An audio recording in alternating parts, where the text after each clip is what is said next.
Hello guys, ayan, magandang araw. Nandito naman po tayo sa laot ngayon.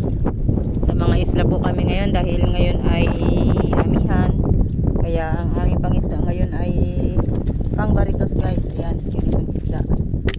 Ayan. So ito po yung huli namin guys. Ayan, medyo okay. Ayan si Kapitan. Ayan, dalawa lang po kami guys. Wala na po kaming kasama. Kaya dalawa lang kami. So ayan o, angat mo han.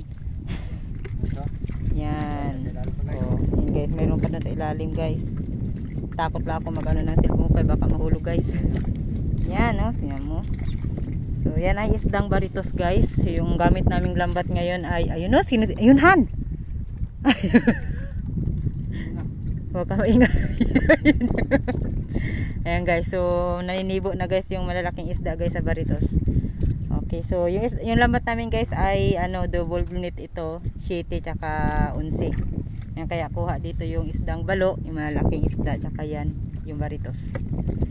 Okay guys, yun lang po guys ang aming vlog today for today's video. Yan, so sa mga hindi pa nakasubscribe, subscribe na kayo guys. Parang awa nyo na. Yan, at hit nyo na rin po yung notification bell para updated kayo sa mga susunod naming mga video. Okay, bye bye.